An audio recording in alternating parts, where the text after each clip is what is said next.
야고보서 1장 2절에서 4절 말씀. 내 형제들아, 너희가 여러 가지 시험을 당하거든 온전히 기쁘게 여기라. 이는 너희 믿음의 시련이 인내를 만들어내는 줄 너희가 알미라. 인내를 온전히 이루라. 이는 너희로 온전하고 구비하여 조금도 부족함이 없게 하려 함이라. 12절 말씀.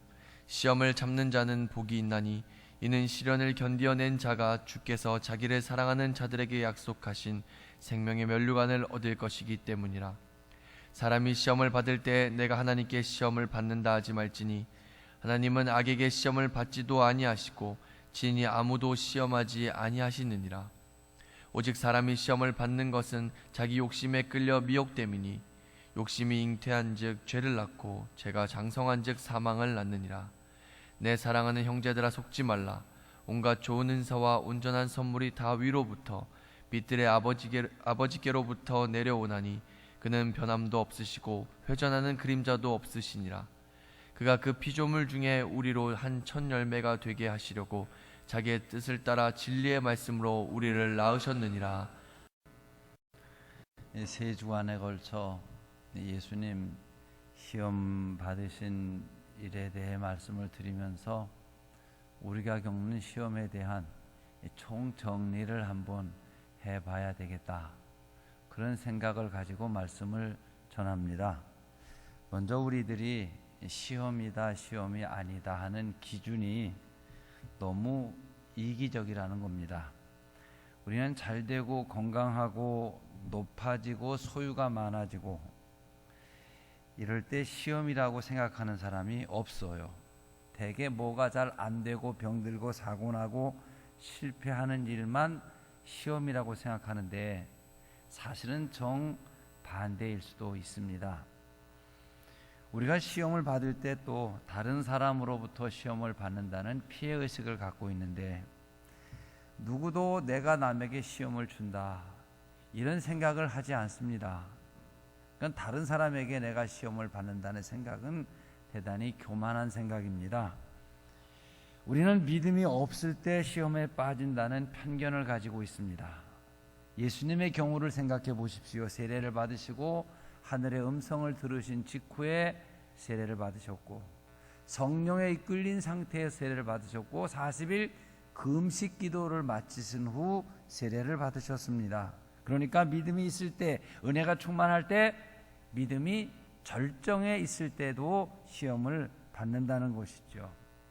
여러분들도 신앙이 없을 때는 없는 대로, 있는 데는 있는 대로 언제나 시험을 받는다는 생각을 하십시오. 오히려 더 경건하고 바르게 의롭게 살려고 할 때 시험이 많다는 사실을 기억하십시오. 이 부분을 좀 더 강조하고 싶습니다. 우리는 죄를 지었기 때문에 시험을 받는다, 뭔가 잘못한 일의 그 결과로서 시험을 받는다고 생각하기 쉬운데, 또 능력이 없기 때문에 시험을 당한다고도 생각을 합니다. 자, 예수님 받으신 시험을 생각해 보면 죄 없으신 예수님께서 시험을 받으셨습니다. 어떤 일을 하다가 잘못된 일의 결과로서 시험을 받으신 것이 아니라 인류 구속에 대해 사역을 시작하시기 전에 시험을 받으셨고, 더 중요한 것은 무능하고 약하여 할 수 없이 받으신 시험이 아니라 모든 것을 하실 수 있는 주님께서 시험을 받으셨습니다. 그러므로 여러분이 갖고 계신 시험에 대한 이 편견을 버리시기를 바랍니다. 다음에는 이 시험이란 말의 뜻입니다. 원래 이 시험이란 두 가지 의미로 유혹, 템테이션, 그러면 겨룬다, 유혹한다 그런 의미고, 테스트를 한다 그러면 시험한다라는 말입니다. 그런데 원어의 뜻은 이 사건 속에 뜻이 있다는 그런 말입니다. 우리가 겪는 시험이 하나의 사건이라면 그 사건 속에 의미가 담겨져 있다는 것이죠. 그래 그 사건 속에 담겨있는 의미를 발견하고 그 메시지를 읽게 되는 것이 시험받게 하는 뜻이에요. 사도 바울도 육체의 질병을 가졌습니다. 왜 하나님 내게 질병을 주셨습니까? 바울에게 이 질병은 시험이었어요. 육체의 가시라고 그랬어요. 그런데 그 시험 속에 담긴 하나님의 은혜가 내 연약한 육신에 교만하지 않게 하기 위해 머물러 있는 사인이다. 이렇게 생각한 바울은 그 은혜를 감사하고 은혜를 자랑하면서 살았습니다. 사랑하는 성도 여러분, 여러분이 겪고 계신 시험 가운데 하나님의 뜻이 담겨져 있나를 깨닫고 감사하시기를 바랍니다. 또 한 가지는 시험 받으신 장소가 다양했다는 겁니다. 맨 처음 시험은 광야에서, 광야란 우리가 인생을 사는 삶의 현장을 되게 광야 같은 세상 하니까 광야. 두 번째는 성전 꼭대기에서, 세 번째는 지극히 높은 산에서. 장소, 시험 받는 장소가 달랐어요. 특별히 성전에서 시험을 받으셨다는 말은 의미가 있다고 생각을 하지 않습니까? 여러분 생각은 어떠세요? 우리가 성전, 교회에는 시험이 없을 것이라고 생각하기 쉽지요. 그런데 절대 그렇지 않다는 거예요. 서울에 택시 운전하시는 분들끼리 서로 선교하는 그런 선교회가 있어요. 일정한 시간에 모여 예배를 드리고 그들이 헌금을 걷어서 전도제를 찍어요. 그리고 자기 차에 모시는, 타고 내리는 승객들에게 예수 믿으시냐고, 교회 나가시라고 이렇게 전도하는 분들이에요. 그분들이 낸 통계를 보면 서울 시민의 약 80%가 교회를 다녔던 경험을 갖고 있다는 거예요. 그 중에 약 20%만이 주의를 지키는 교인이에요. 그러면 60%는 교회에서 시험을 당해 교회를 안 다니고 있다는 말이 되는 것이죠. 두려운 이야기입니다. 교회는 엄청난 시험 받는 장소이지요. 우리 교회에서도 기업 부동산 하는 분이 들어와 황당한 일을 해 교회를 휘젓기도 하고요. 또 다단계 하는 분이 들어와서 처음에는 밥도 사고 친하다가 여러 사람 피해를 주기도 하고요. 이 보험 사기라는 것도 그래요. 그것도 교회에 중요한 직분을 가진 사람이거나 직분을 가진 사람의 부인이 하니 교회가 그의 신분을 보장해 주는 역할까지 하니까 여러분, 교회는 시험이 많은 곳이에요. 그래서 예수님이 시험 받으신 장소가 광야 또는 성전 꼭대기 또는 지극히 높은 산인 것을 보면 우리는 모든 곳에서 언제나 시험 받을 수 있다는 것을 말해 주는 것입니다. 또 한 가지는 감당할 능력의 문제죠. 큰 시험이든 작은 시험이든 물질적인 시험이든 건강의 시험이든 하나님이 주시는 시험이든 마귀가 주는 시험이든 광야의 시험이든 성전 꼭대기의 시험이든 지극히 높은 산에서의 시험이든 중요한 것은 감당하면 이깁니다. 유익한 것이지요. 그야말로 오늘 본문 말씀처럼 생명의 면류관을 얻게 돼 익으면, 그러나 지면 낙오하고 파멸에 떨어지게 되는 것입니다. 하나님은 이기게 하십니다.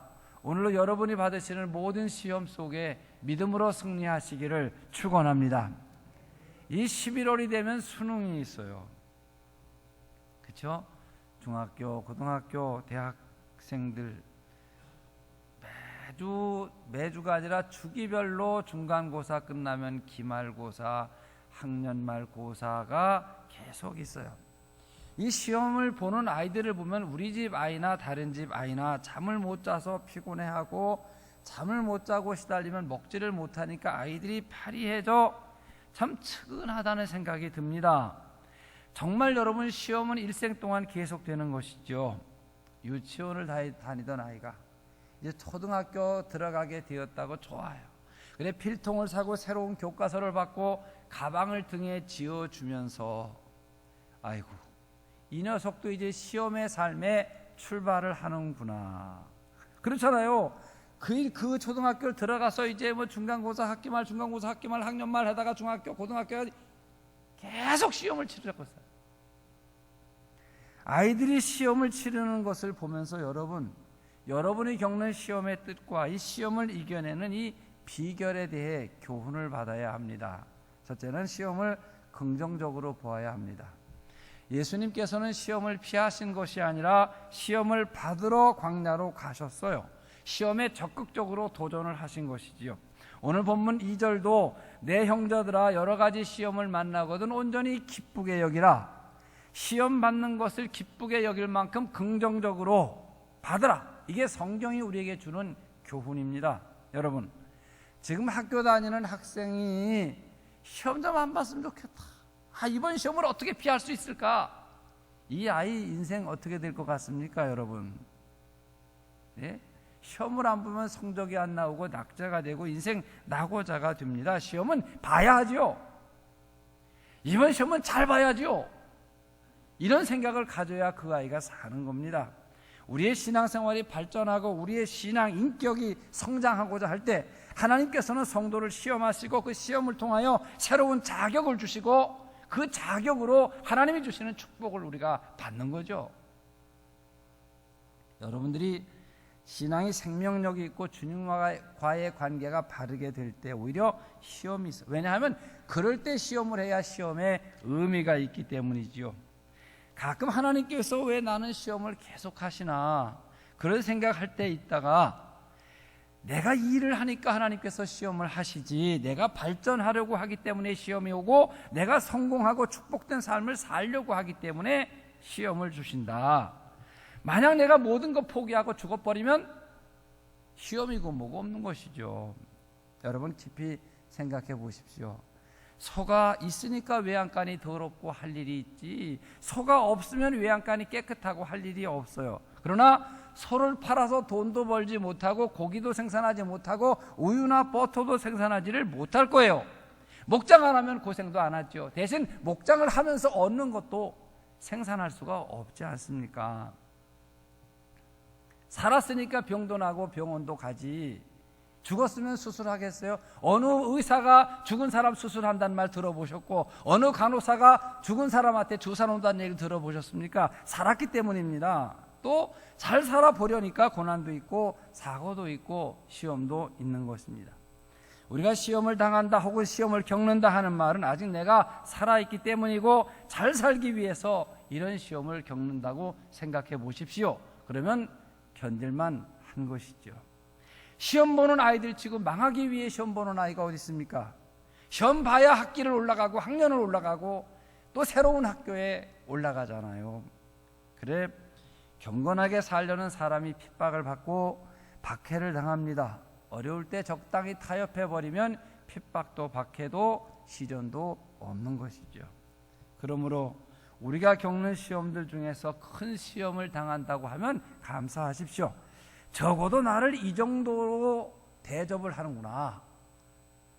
또 시험이 조그마한 시험이 오게 되면 마귀가 나를 뭘로 알고 이렇게 시시한 시험을 주나? 이렇게까지 좀 더 여유 있게 생각을 한다면 어떤 시험도 이겨낼 수 있을 것입니다. 우리는 시험을 도전적으로 긍정적으로 바라보는 안목을 가질 때 시험을 능히 이겨낼 수 있습니다. 다음 시험을 미래지향적으로 보아야만 이길 수가 있습니다. 시험이란 보다 나은 것, 보다 나은 미래를 위해서 시험을 치르고 도전을 하는 것이죠. 사실 여러분이 사시는데 시험 볼 일이 없다는 분은 인생 다 사신 분들이에요. 아까 말씀드렸듯이 초등학교를 입학하며 책가방을 메고 난 인생은 계속해서 시험을 보다가 나이가 지긋해지면 이제 시험 볼 일이 없고 또 하나 있어. 경로대학 들어가는 거. 이건 시험 안 보고 들어가고 다 합격합니다. 근데 합격하고 졸업이 없고 졸업해도 천국 가는 것밖에 없어. 열매가 없다. 이게 미래적인 게 없다는 거예요. 그래요. 경쟁률이 높고 수준이 높은 시험일수록 가치가 있고 새로운 일의 출발점이 되는 것입니다. 전에는 예비군 훈련 받을 때 왜 그렇게 싫은지 여러분도 그러시죠. 그런데 그 싫은 예비군 훈련이 끝나니까 민방위로 편입이 돼 소집을 하다가 지금은 훈련도 소집도 아무것도 없습니다. 요즘 저는 예비군이나 민방위 소집하는 사람들을 부럽게 생각을 하고 또 섭섭한 마음도 갖습니다. 이젠 내가 별 볼 일 없는 사람이 되었나 보다. 제가 만약 예비군복을 입고 예비군 훈련장을 간다면 오라고도 하지 않고 붙여주지도 않겠지만 사람들이 미쳤다고 그러지 않겠습니까? 여러분, 무엇을 의미하는 것입니까? 시험이 있고 훈련이 있다는 것은 젊었다는 뜻이고 미래가 있다는 말이며 가능성이 있다는 말이요, 객관적으로 쓸 때가 있다는 것을 가리키는 거예요. 따라서 미래를 향한 출발이 바로 시험이 되는 것입니다.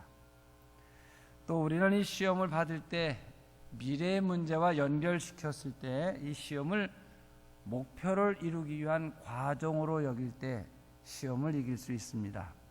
시험은 시험 자체보다 미래의 문제가 있습니다. 미래의 약속이 있느냐 희망이 있느냐의 문제인데, 우리가 똑같은 일을 겪으면서도 이 일의 결과가 내가 생각한 미래가 보장된 일이 있다 라고 하면 얼마든지 이 어려운 일을 극복해낼 수 있어요. 마치 이스라엘이 광야를 지나면서 이 가나안 땅, 젖과 꿀이 흐르는 땅에 대한 확실한 희망이 있는 사람은 이 광야 여정을 소화해낼 수가 있습니다. 참을 수가 있어요.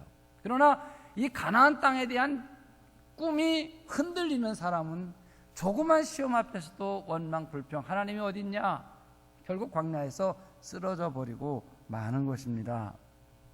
사람들은 꿈이 이루어진 입장에서는 과거의 과정이나 시간, 그 일들을 아름답게 여기는 그런 마음을 갖게 돼요. 즉 좋은 결과가 과정을 합리화시키면서 해석을 한다는 말이에요. 여자분들이 애 낳는 예를 보면 저희 어머니 시대 때는 애를 6, 7을 낳았어요. 그리고 아들을 못 낳으면 남편이 소시를 두고 양자를 드려도 그 굴욕을 다 겪었어요. 그냥 죽어도 애를 낳아야 돼. 옛날 우리 어머니 시대의 노인들은 다 아들 낳아야 돼. 제 아내가 애를 낳을 때는 아들, 딸 구별 말고 둘만 낳아 잘 키자. 그럴 때 제 아내는 애를 낳고, 제 며느리는 딸을 둘 낳고 끝났어요. 그런데 저희 어머니가 생각할 땐 이건 있을 수가 없는 일이야. 이 장자야, 이 종과 가문을 끝나는 거예요. 얘들이 시집가 버리면 우리는 호적이 끝이야. 이거 어마어마한 일인데 얘들은 아무렇지도 않습니다. 그것도 낳아준 게 고마워. 자, 제가 제 아내에게 묻습니다. 여보, 아들 낳을 때가 더 아팠수, 딸 낳을 때가 더 아팠수? 그랬더니 제 아내는 아들 하나 낳고 딸 하나 낳았으니까 그런 생각 안 해보고 나서 잘 모르겠어. 그래요. 저희 어머니는 딸을 둘 낳고 제가 셋째 아들 낳았어요. 엄마, 아들 낳을 때가 아파, 딸 낳을 때가 아파. 아, 기집애 낳을 때 얼마나 아픈지 몰라. 너 낳을 때 내 기분이 너무 좋았다. 생리적으로 물리적으로 말하면 아들 낳을 때가 더 아픈 거예요. 왜? 여아는 몸무게가 2.5kg 전후고 남자아이는 3.5kg 전후잖아요. 그럼 큰 놈이 나올 때 몸이 파쇄되는 아픔이 훨씬 더 크지. 그런데 결과에 따라서 아주 그때는 하나도 안 아팠고 기집애 날 때마다 더 아프고. 이게 뭔 얘기라는 거예요? 여자분들 성차별하는 얘기 아니에요. 우리 어머니 얘기예요. 문제는 결과가 어떠냐에 따라서 과정을 좋게 생각하기도 하고 나쁘게 생각을 하기도 한다는 이야기입니다. 자, 아주 원하는 대학에 오늘 딱 합격증을 받는 아이는요, 그동안 학교 가기 위해 고생한 거 하나도 생각 안 나. 다 잊어버렸어. 얼마 전에 100대 1 공무원 시험에 합격한 아이들과 떨어진 애를 보면 떨어진 애들은 고생만 죽게 했다고 그래. 합격한 애는 뭐라 그랬어요? 고생한 거 다 잃어버렸어요. 임명장 받고 그럴 때 벌써 지난날 고생한 건 다 잊어버리고 옛날을 다 미화 작업하는 거야. 잠깐 고생했죠. 이렇게 생각하게 되어져 있는 겁니다. 세 번째, 하나님께서는 어떤 시험이든지 시험을 통해서 우리를 하나님이 의도하시는 방향으로 이끌어 가신다는 사실을 믿어야 합니다. 시험에는 하나님의 뜻이 있다고 말씀을 드렸어요. 시험이라는 사건 가운데 담긴 하나님의 뜻을 발견해야 합니다. 믿음의 시련을 통해서 하나님은 우리를 새롭게 하십니다. 이 주님은 시험을 통해서 우리의 인격을 변화시키십니다. 옛날엔 구리를 문질러서 거울을 만들었다고 그래요. 바울이 고린도전서 13장 12절을 보면 우리가 지금은 거울을 보는 것 같이 희미하나 그때는 얼굴과 얼굴을 대면해 볼 것이요, 이렇게 말한 걸 보면 바울 시대의 거울은 흐릿했다는 얘기예요. 이 구리판을, 동판을 문질러 가지고 거울을 만들어, 동경이죠. 동경을 만들었는데 이게 흐릿하죠. 그런데 거울을 대장쟁이가 만드는 거예요, 대장간에서. 근데 어떻게 만드느냐 하면 동판을 만들어 놓고 그걸 문지르는데 자기 얼굴이 가장 선명하게 나타날 때까지 문지르는 거예요. 하나님께서는 우리를 문지르셔서 우리의 삶과 인격 속에 하나님의 형상이 나타날 때까지 우리에게 시련을 주시고, 그 시련을 통하여 우리의 인격을 하나님의 형상이 드러나게 하나님의 의도를 갖고 만드시는 겁니다. 여러분, 잘되고 형통할 때 우리가 얼마나 교만합니까? 또 건강하고 평안할 때 여러분 감사하십니까? 어떻게 해야 우리가 교만이 꺾어지고 못된 행실을 버리고 하나님 앞에 나아갈 수 있겠습니까? 고난을 통해서 하나님을 의지하게 되고 시련을 통해서 우리들이 겸손하게 머리를 숙이지 않습니까? 하나님의 종이 하나님을 더 의지할 때가 곧 시험의 때입니다. 하나님은 이것을 아십니다. 오늘도 여러분들에게 주시는 시험을 통해서 하나님은 하나님이 의도하시는 방향으로 여러분의 삶을 이끌어가고 계시다는 사실을 믿으시기를 바랍니다. 마지막으로, 시험은 새로운 기회입니다. 여러분들이 생각하시는 이 고난과 절망과 위기는 모두 끝이 아니라 새로운 일의 시작이라는 것이요, 적어도 이렇게 믿는 것이 신앙인입니다. 위기라는 말은 국어 사전을 찾아보면 위험한 때, 그런 말이에요. 좀 더 자전을 찾아보면 위험할 위자에 또는 위태할 위, 그리고 기자가 말이에요, 틀기자, 그러니까 비행기 할 때 쓰는 그 기자를 써요. 근데 그 기자 틀기 무슨 하다가 한참을 그 자전을 찾아 내려가면 기회기라는 말이 있고, 이 당구장 표시를 하고 사물의 가장 중요한 때, 이런 말로 써 있어요. 그러니까 사물의 가장 중요한 때를 가리킬 때 이 기자를 쓴다는 말이에요. 그렇습니다.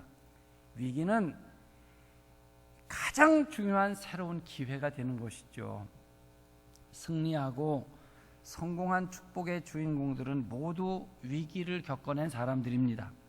이스라엘이 애굽을 나와 진을 쳤던 곳이 비하이롯 옆 바알스본 맞은편, 이곳은 막다른 골목입니다. 자, 큰 시험의 장소지요. 여기서 드디어 그들의 입에서 모세를 죽이고 애굽으로 되돌아가자. 진퇴양난입니다. 앞에는 푸른 홍해바다가 넘실거립니다. 뒤를 바라보니 뽀얗게 애굽 병거해가 먼지를 일으키면서 추격해 오고 있습니다. 여기서 그들은 말합니다. 애굽에 매장지가 없어 우리를 묻으려고 이리를 끌고 나왔느냐? 못할 말이죠. 죽느냐 사느냐 위기에 봉착했습니다. 이 삶의 문제가 하나님이 우리를 애굽에서 인도해내셨고 인도하신다고 생각을 하기 때문에 이제는 하나님 원망으로 신앙의 문제로 바뀌어요. 분명히 이제는 사느냐 죽느냐의 삶의 문제인데, 그들이 신앙인이기 때문에 하나님과의 문제, 하나님 우리를 벌었냐, 우리를 사랑하지 않느냐, 우리를 잊어버렸느냐, 이렇게 신앙의 문제로 바뀌어져 버려요. 여러분도 마찬가지죠. 어떤 위기가 생기게 되면 여러분이 신앙인이고 기도하는 사람이기 때문에 이제 하나님과 문제가 되는 거예요. 하나님이 나를 사랑하시지 않나 보다, 나를 버리셨나 보다, 나를 잊어버리셨나 보다, 왜 나를 이렇게 시련 가운데 버리시는가? 그런데 신앙적 안목으로 보면 그곳이 축복의 장소예요. 가나안으로 가는 최단거리 지름길이었어요. 원수들을 단변에 섬멸시키고 하나님의 구원의 역사를 보는 자리였어요. 그래 애굽 군대들은 다 물에 쳐놓고 영원히 애굽의 부끄러움을 씻는 자리가 홍해바다입니다.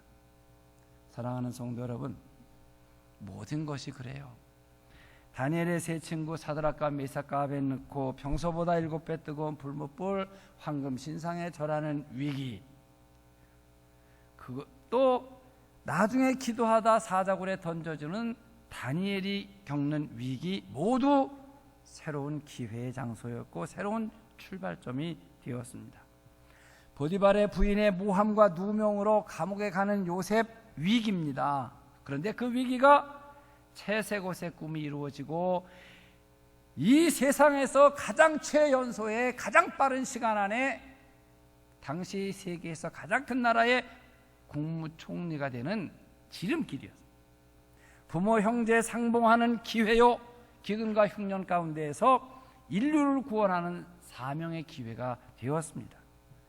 신앙의 승리자는 모든 시험을 이긴 사람들입니다. 시험을 새로운 기회로 만든 사람들이지요. 시험은 새로운 일의 출발입니다. 고등학교 시험봐야 들어가잖아요. 대학교 시험봐야 들어가잖아요. 취업 시험봐야 그 회사 들어가잖아요. 시험은 새로운 일의 출발이에요. 새로운 미래가 열려지는 시점이죠. 오늘도 여러분들이 겪는 삶의 현장에 시험들이 있을 것입니다. 그것이 돈 문제든 질병의 문제든 절망과 두려움의 일이든 실패와 좌절이든 많은 시험 겪지 않고 사는 사람 없습니다. 그것은 우리가 여러분이 살았기 때문에 겪는 겁니다. 문제는 절망하게 되면 진짜 시험이 되고 낭떠러지로 추락하게 되고 마는 것입니다. 모든 것은 하나님께서 내게 주시는 깊은 뜻이라 생각하고 감당할 때 새로운 기회가 되는 것을 믿으시기를 바랍니다. 사랑하는 성도 여러분, 시험을 기쁘게 여기시고 긍정적으로 받으시기를 바랍니다. 시험을 미래의 약속으로 보십시오. 그렇게 해석을 하시기를 바랍니다. 시험을 통해 하나님의 뜻이 우리 안에 이루어져 가고 하나님은 시험을 통하여 우리들을 하나님의 뜻으로 이끌어 가고 계심을 믿으십시오. 시험은 새로운 기회입니다. 오늘 여러분이 겪고 있는 모든 시험과 고난을 믿음 안에서 새로운 기회로 선용하셔서 승리하시는 여러분들이 되시기를 축원합니다. 기도하겠습니다. 사랑하시는 주님, 살아있는 모든 사람들이 언제나 어느 곳에서나 시험을 받습니다. 우리가 겪는 모든 시험에 대한 해석을 새롭게 하게 해주시고 모든 시험 앞에 믿음으로 승리하는 저희들 되게 하여 주시옵소서. 귀하신 예수님 이름으로 기도하옵나이다. 아멘.